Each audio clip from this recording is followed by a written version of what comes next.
Olá, irmãos e irmãs, louvado seja o nosso Senhor Jesus Cristo, para sempre seja louvado. Irmãos, nesse primeiro vídeo do canal, tirando o nosso vídeo de boas-vindas, eu queria estudar junto com vocês um pouquinho de uma carta do Papa Francisco, chamado Desidério Desiderave.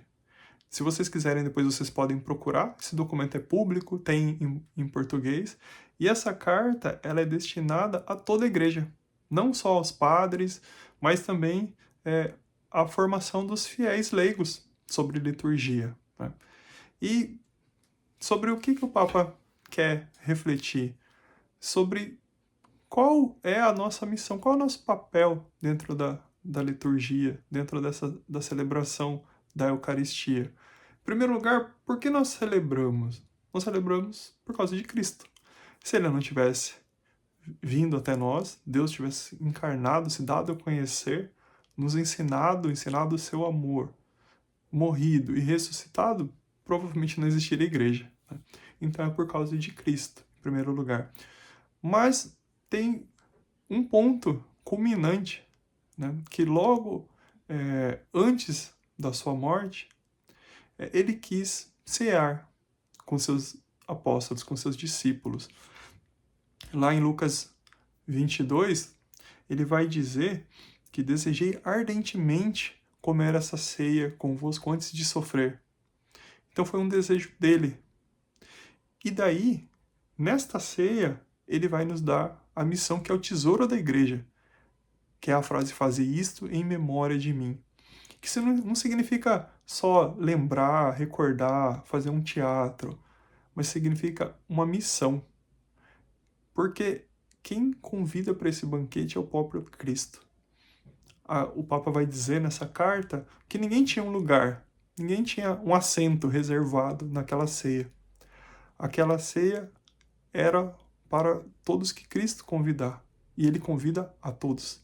Então, se ele deixou a missão de fazer isto em memória de mim, significa que daquele momento em diante, sem interrupção, a gente vai celebrar e a gente vai convidar as pessoas a comer esta ceia, né?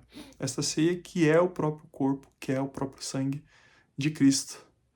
Porque ele disse que quem comer meu corpo, quem beber meu sangue, permanece em mim e eu nele. Então Cristo estará dentro de nós. E daí São Paulo vai dizer que não será mais nós que habitamos em nós mesmos, mas Cristo que habitará em nós e Cristo que fará por nós.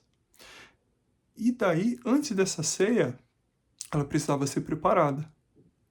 E Jesus quis contar conosco. Jesus envia Pedro e João à frente para que eles preparem um lugar.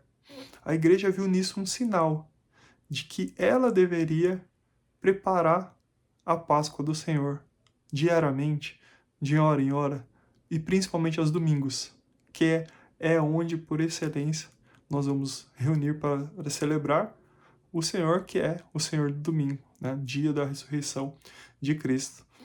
Então a igreja viu nisso essa missão. Então, aqui já dá para a gente perceber que se nós somos servos da igreja, se nós servimos a liturgia e se é missão da igreja, né, preparar o lugar da Páscoa, preparar a Páscoa, formar as pessoas, né, que vão preparar essa Páscoa, que somos nós, então nós precisamos obedecer à igreja, né? Por quê?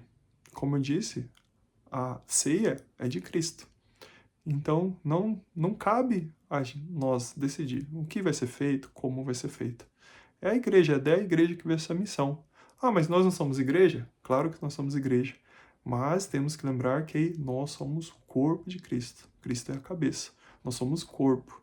Então, não pode uma mão estar separada do corpo. O corpo é uma coisa só. Então, temos que estar todos juntos, em unidade. E daí o Papa vai dizer que é um sacramento da piedade e da unidade do corpo de Cristo. Ou seja, temos que estar todos juntos. Ele vai dizer que é um antídoto contra a individualidade, ou então contra uma ideia de espiritualidade que às vezes a gente tenta separar corpo de espírito, então não só o espírito importa, o corpo não importa. E na verdade Cristo nessa celebração ele vem mostrar que é o corpo e o espírito que importam, porque é o corpo dele que nos dá para que o espírito dele esteja em nós.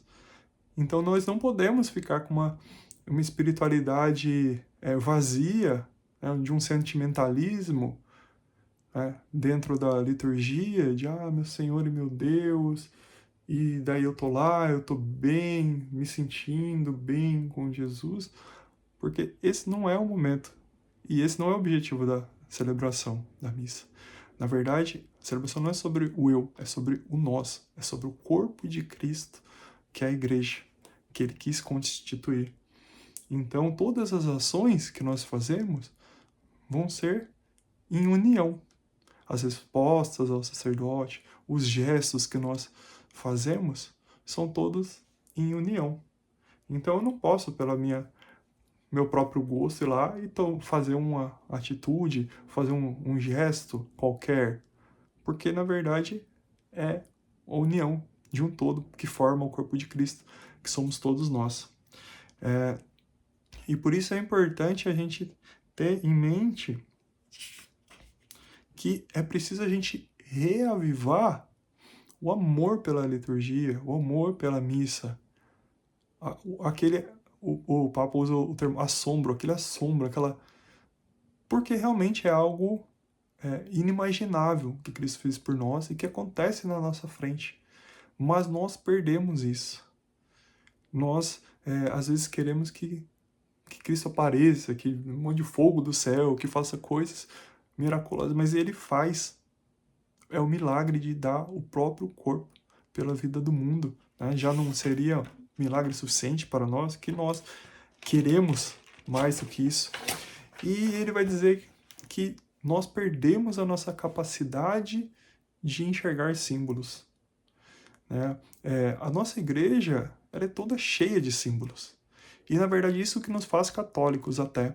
Se você for às vezes, para uma outra religião, conversar com alguém de outra religião, né, ou perceber mesmo, você vai ver que o nosso templo é diferente. Né? Ele tem formas, nós temos um jeito de nos relacionar com a casa de Deus, como às vezes nós chamamos assim as nossas igrejas. Quando nós entramos, nós fazemos uma genuflexão, nos encostamos o joelho no chão, porque sabemos que ali é um lugar santo, é um lugar que abriga o corpo de Deus, a própria presença de Deus. Não sei se vocês puderam já participar, mas quando uma igreja é instalada, é feita uma celebração com o bispo, onde ele vai ungir as paredes da igreja. Então aquele lugar que nós estamos é um lugar santo. Você já reparou que quando a gente vai fazer turismo, por exemplo, numa igreja grande, uma catedral, até os turistas muitas vezes fazem silêncio. Quando alguém faz barulho, o outro, mesmo que não é católico, vai lá e fala para ele, né, vamos fazer silêncio, tudo, em respeito. Por quê? Porque através dos nossos gestos, eles mesmos, mesmo não sendo católicos, eles sabem que ali para nós é um lugar santo.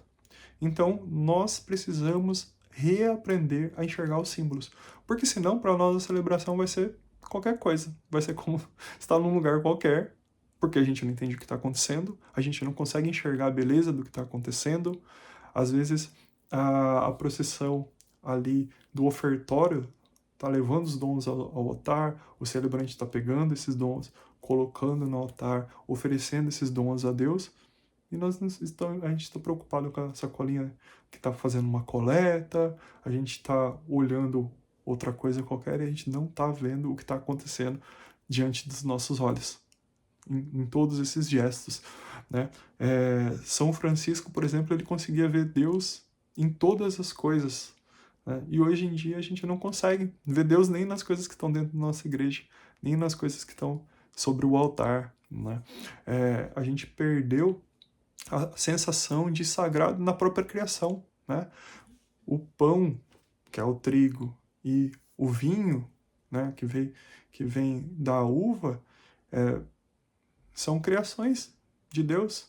A gente não consegue ver beleza, não consegue ver santidade, não consegue ver milagre na própria criação, né? E daí fica difícil para a gente, distante para a gente, conseguir ver isso transformado em corpo e sangue de Cristo. Então é preciso que a gente consiga retomar, né? Ele fala que hoje em dia é muito difícil a gente conseguir ver a riqueza dos símbolos, mas que a gente pode e a gente precisa voltar, né, até essa visão. E uma outra coisa é que tudo na liturgia, ela acontece de uma forma ordenada, né? Ela começou lá com Cristo. Às vezes você pode pensar, mas ele fez uma ceia com seus apóstolos, seus discípulos ali, falou essas palavras, mas e o resto da missa? Por um exemplo, lá em Mateus, na versão de Mateus, sobre essa ceia, ele vai dizer no final da ceia que eles cantaram um hino antes de sair para o Monte das Oliveiras. Então, dá para saber que já existia um rito. Né? Já era costume do judeu, por exemplo, ler a palavra, quem está presidindo ler e depois comentar alguma coisa sobre a palavra. Nessa leitura dá para saber que eles cantavam um canto, e provavelmente era um salmo que Jesus deve ter escolhido para eles cantarem naquele momento, então já existia um rito. A igreja só foi elaborando em cima da própria palavra, em cima desses costumes, né, o que hoje a gente conhece como a missa. Né? E não tem, rito que está agora não faz mais isso, esse rito não serve mais. Na verdade, é uma evolução contínua do aprendizado da própria igreja, né? Mas é importante a gente saber que ainda que coisas mudem, que a igreja mude, né, nós temos que enxergar como algo completo, como algo que não nos cabe adicionar ou tirar nada. Às vezes nós ficamos com uma vontade de, mas e se a gente colocar um canto aqui? E se a gente colocar um teatro ali? Porque vai favorecer a participação das crianças, vai fazer isso, vai fazer aquilo. Mas não nos cabe, porque a missa é de Cristo e da igreja. É ela que prepara. Então nós, como corpo, nós temos que fazer como toda a igreja. Né? Se é feito por toda a igreja. Não pode, a igreja A vai fazer isso, a igreja B vai fazer aquilo. Uma coisa é a gente fazer fora da celebração.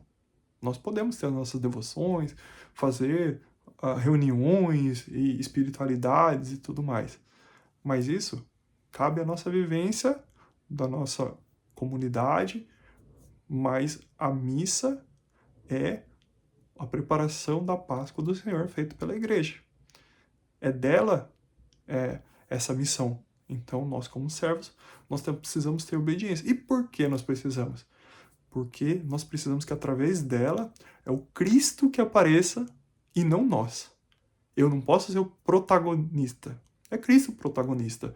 Às vezes mas o pessoal fala, gosto de ir na missa do padre tal, o padre tal é tão bom, e tal missa lá é bom porque o pessoal canta tal música. Você está indo lá por causa de Cristo ou para celebrar a si mesmo? É uma pergunta difícil. A liturgia de hoje vai falar, né? Às vezes a palavra dura, quem poderá ouvi-la? Mas é isso. Que palavra dura é essa? Mas é verdade. Nós estamos celebrando a Cristo ou nós estamos celebrando a nós mesmos? E o Papa deixa mais uma muito dura para nós pensarmos, que é o seguinte. Imagina Nossa Senhora. Lá no começo, ela estava lá. Ela celebrou as primeiras vezes junto dos apóstolos. Ela teve junto das primeiras comunidades lá no começo. Né? Ela viu os apóstolos ali, ela viu Pedro tomar o pão e pronunciar as palavras que o filho dela pronunciou. Imagina se ele resolve mudar as palavras. Imagina Nossa Senhora vendo as palavras do próprio filho serem alteradas. Né? Imagina o próprio Jesus, que nós acreditamos que a presença viva no meio da comunidade, vendo as palavras dele serem alteradas. Né? Então, cada palavra, não só aquilo que saiu da boca de Cristo, mas aquilo que a igreja preparou durante todo esse tempo, tem um motivo de estar lá. Por isso que nós precisamos valorizar e sermos corpo de Cristo. Não querendo ser um membro isolado, não querendo ser uma mão isolada, mas integrante, parte do corpo de Cristo. O protagonismo é dele, que nós possamos ser instrumentos. Amém?